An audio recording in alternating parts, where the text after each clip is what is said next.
Hello and welcome to Channels Book Club. My name is Alakunle Kasumu, and it's always great to be on this show where we discuss all things books. Now, I love it when couples co-author a book. And we've got a couple here on the show today who have written a book that is very, very important. We hardly do academic textbooks here, but this is special, and this couple is special. And we will like you to get to meet with them and enjoy this conversation where they review a book that universities, polytechnics, people in academia, students, researchers, journalists, and all manner of people will find very important. Let's get to meet with them. Enjoy this. Dr. Modupe Kasumu is a lecturer and author. Modupe holds a Bachelor of Science in Geography and Planning, a postgraduate diploma in Education, and 3 master's degrees in Gender, Peace and Security, Sociology, and Social Work. She specializes in Gender and Security Studies, Sociology of Development, and Social Work. Dr. Taiwo Kasumu is a sociologist, legal practitioner, and seasoned police officer. Taiwo holds bachelor's, master's, and doctorate degrees in sociology. He specializes in security studies, criminology, sociology of law, and development. The couple joins Channels Book Club to discuss their book, Sociology, a Contemporary Primer.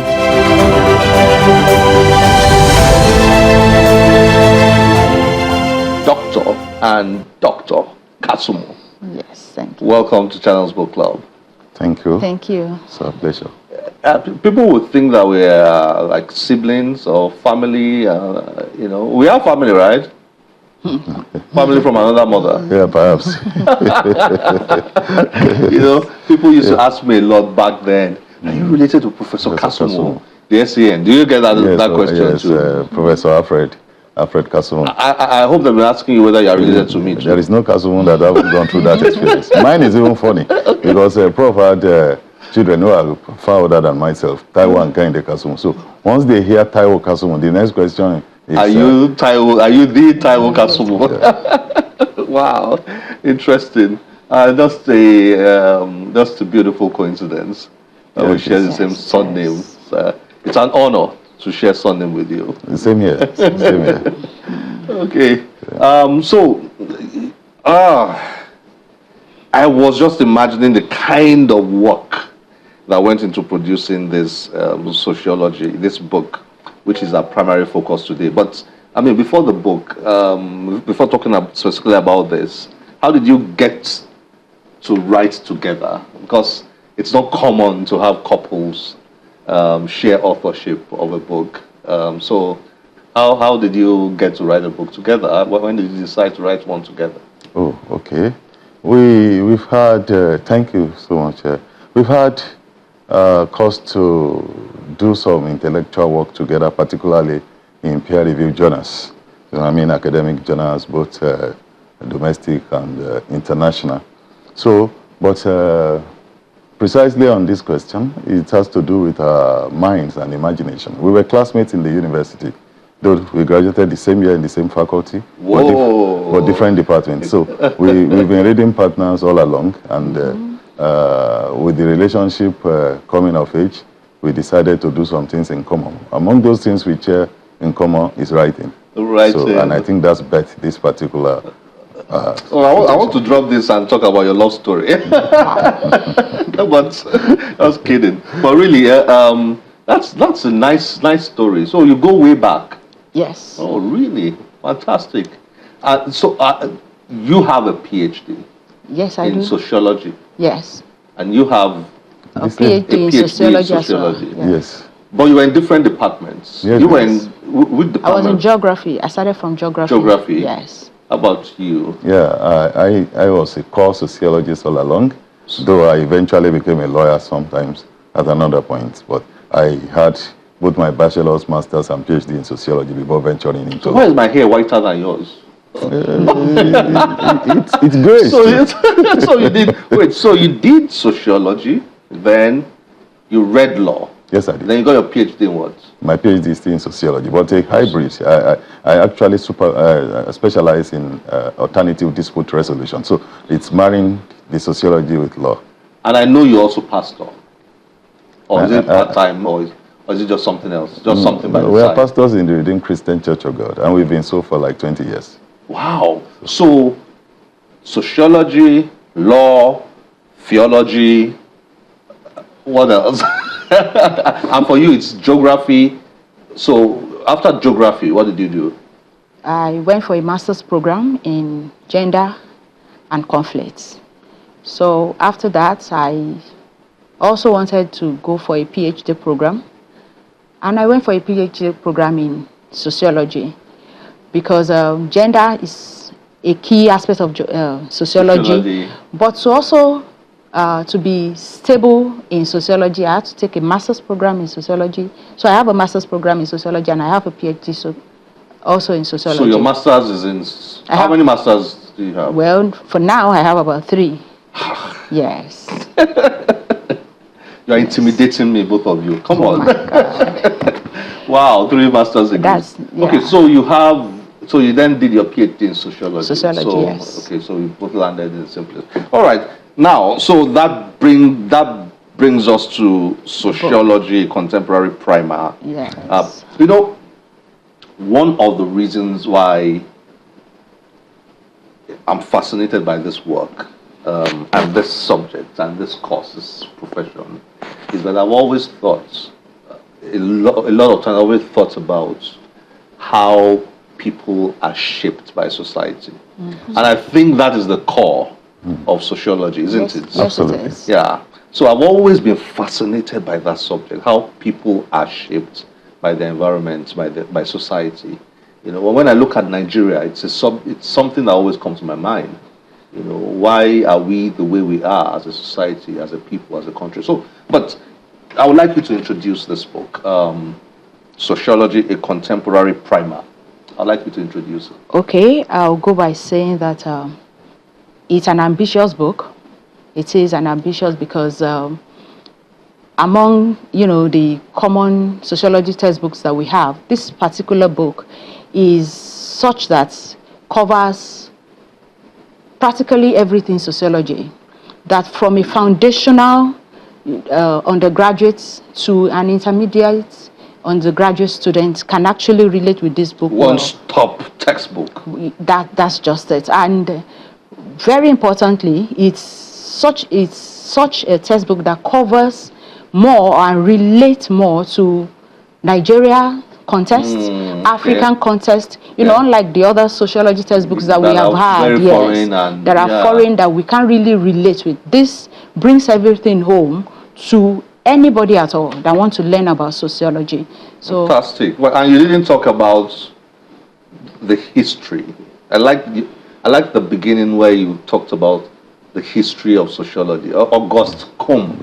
Yes. Comte. Auguste Comte. Is that how you pronounce it? I'm a layman. Just reading about him, the father of sociology, isn't he? Yeah. More or less. Yes, we can say he is actually the father, but there are some before him. Yes. One in particular is Ibn Khaldun. But when you are talking about the more recent sociology, then Auguste Comte is credited to be. It could be Comte. But Auguste Comte is credited with the coinage of the word sociology. Yes, from the Greek sociologos, meaning the study of society. So he's the one that actually married and domesticated it to be sociology, which is the study of the society. And that's why he's credited to be the major founding father of sociology. We still have some who are his contemporaries, like Emily Durkheim, like Karl Marx, like Max Weber, and so on and so on. They are theorists that have gone ahead of us. Why does it seem like sociology is not as appreciated as it ought to be? But correct me if I'm wrong, it's just my observation. It doesn't seem like at a national level, it doesn't seem like it's a subject or a profession that is appreciated as it ought to be appreciated. I don't see research institutes. I don't see investments in researching sociological issues and all that. But again, correct me if I'm wrong. I would like you to answer that question and apply it to the importance of of a work like this. You are not wrong. You are not wrong to say. But in a manner of speaking, sociology, like she said, my co-author said, or my wife said, that you will notice that most of the books that we read when we began sociology journey in the 90s were books authored by people from Far East, from America, and particularly Europeans. And we needed to domesticate this work and look at African context. We are a people. We have culture. We have heritages. And you need to also know that if we don't document and contextualize this same sociology, the study of our society, we see the whole lot to the West. However, to answer whether sociology is better appreciated in our contemporary society, it does. But, and I think that is why sometimes we are getting things wrong. I once listened to a scholar who said in development, all countries will begin in terms of mobility from bicycle to motorcycle to tricycle and to vehicles, automobile. But in Nigeria, we started bicycle, we went to motorcycle, we jumped tricycle, we moved into car. From, 120, Suzuki 120 and all of that, our parents then move into car without tricycle. But because life is about growth, and growth is irreversible. If you grow, if you are not even growing further, you remain where you are. The society returned after we have used several kinds of vehicle, and we now return to tricycle to follow the original nature. And that is how the nature is wired in terms of automobile. The same way, Nigeria policy thinkers, did not consider the writings in humanities, particularly sociology, very essentially. So, and when apparently we did not situate our culture properly, and we are not putting our thinking cap properly, we want to behave like the West, we want to do things like the West, we found ourselves that, this deviation has cost Nigeria a lot. And deep down within me, I think at this moment, people are now looking at policy papers coming from sociological imaginations. And that is one of the reasons why we decided to actually write this book, contextualize it in the Nigerian pattern for students, for thinkers, and for resident Nigeria who want to understand their society. If you don't place sociology where it belongs, you will get a whole lot of things wrong. A lawyer who do not understand his society will have defect in his practice. Ditto to a medical doctor who is not familiar with the practice of the people, sometimes he will lack general acceptability. So, Dr. Modupe, what is, am I supposed to be asking this question now? We've said a lot of things, and it's even been defined in our conversation, but I really want you to zero in on it. What exactly is sociology? When we talk about this subject, what exactly is it? It's a study of man within his society. The study of man in his society. Yes. Man's interaction within the society, yes. So, what are you doing to get this book into institutions in Nigeria? This is a textbook. It's an academic work. How is it going to get into institutions? We're actually collaborating with our colleagues, my colleagues, because I'm actually in the educational institution, to get it across to students. We are liaising with institutions, particularly universities, to actually help us to introduce it to their students. I'm sure you're talking to the NERDC too, right?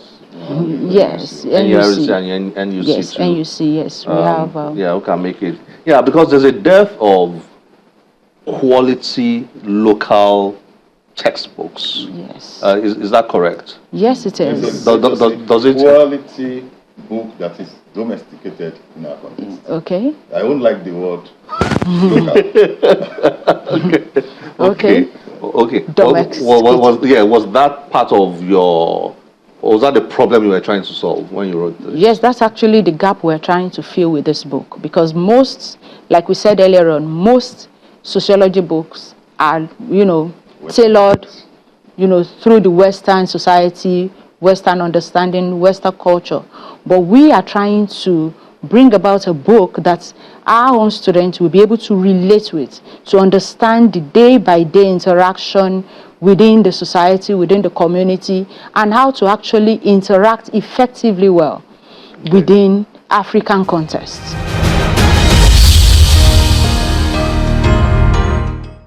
So what was it like writing this book together? People tell me that when they do business together, it's tougher than when they do business with outsiders. Yes, what was that like? absolutely, I agree. But we started a long time ago doing things together, particularly writing papers in peer-reviewed journals. So, but then we have also come of age in friendship. The marriage in itself is 25 years. So whatever we had to learn, we have learned some of them. So sometimes the sociological imagination is such that you began some argument, no, it should be like this, it shouldn't be like this, and we check on scholarly positions, what are the precedences we can lay hands on, what are early scholars saying, what are contemporary scholars saying, and sometimes we may have to end it up with a hug and a close supper. That's interesting. Well, Dr. Taiwo, Dr. Modupe, nice to have you on Channels Book Club. Thank you for writing this and sharing it with the world, not just with Nigeria. Thank you. Congratulations, Sociology, a contemporary primer. Thank you so much. Thank you so much for having us. Thank you. Thank you. It's a pleasure.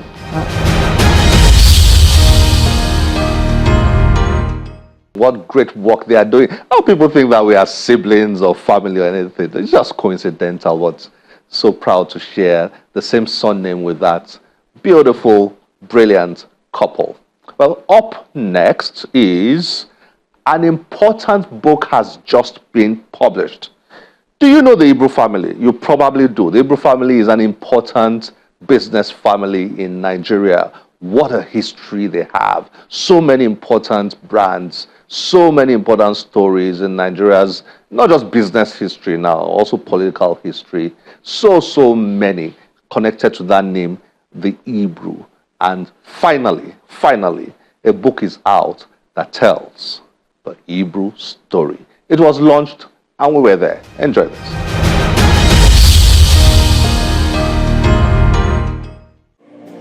Everybody's gonna be down. Yeah. If only you just believe it. Close your eyes and come and see it. It's the official launch of the Ibru story, a book chronicling the remarkable journey of one of Nigeria's foremost business families. The book explores the Ibru family's legacy through themes of enterprise, risk-taking, innovation, family unity, rivalry, politics, philanthropy, faith, and the personal sacrifices that often accompany success.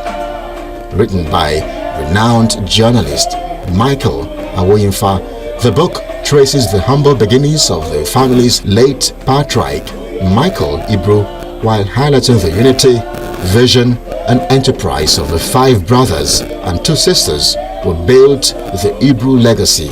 Every great dynasty needs a custodian, someone who ensures that the triumphs, the struggles, and the quiet sacrifices of the past are never swallowed by time. Today, we are gathered here because one man understood that sacred responsibility. I must begin by expressing my deepest gratitude to Chief Goody Ibru, who fished me out to write the biography of this extraordinary family. As monumental as Michael Ibru was, the true magic of the Ibru story lies elsewhere. This remarkable pioneer was supported by an armada of brothers, each conquering a different frontier of knowledge of Nigerian life. As I wrote this book, I came to one irresistible conclusion. The Ibru story is the ultimate masterclass in family synergy. The family's only surviving brother, Godi Ibru, alongside Felix Ibru's son, explains the inspiration behind documenting the family's history and preserving its legacy for future generations. The Ibru story has been many years in the making. We know from Uncle Godi that my late uncle Oloroga Michael Ibru was encouraged on several occasions to record the history of the family and the remarkable journey that he and his brothers and sisters undertook together. The responsibility of preserving that history later passed to my late father, Oloroga's son is Felix Ibru, who began writing his own memoirs, but sadly did not live to see its completion. I hope Uncle Godi will forgive me for mentioning that he has told us that my father's quest for perfection may have had something to do with this delay.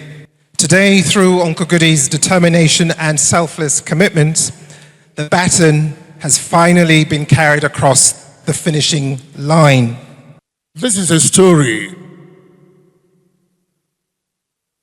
of a journey that began many years ago when the possibilities before us were far less certain than they may appear today.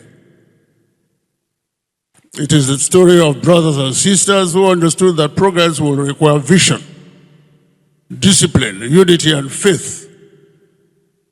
It is also the story of a generation of Nigerians who believe that indigenous enterprise could play an important role in the development of our country. The Ibru legacy, we hope, will remain meaningful only if it continues to produce service, opportunity, and progress. That is also why I have directed that the process of the book should support the work of the Ibru Foundation. It must support education, development, and opportunities for those who may one day write important stories of their own. I hope that this book will encourage organizations to preserve their histories. Chairman of the occasion and former President, Chief Olusegun Obasanjo, commends the Ibru family for its enduring contributions to Nigeria's development and urges the surviving patriarch to continue upholding the family's cherished values and legacy. This family must be held together at all costs. And you have started with this. Let this be the beginning. You have a good legacy. But we should let that legacy be seen. Let our light be seen. And let the world outside Nigeria continue to sing the song of the service Ibru clan has given to Nigeria, to humanity, and to the world. The book reviewer, Professor G.C. Dara, gives a breakdown of the book. The Ibru story is a 442-page saga rendered in elegant and sublime prose.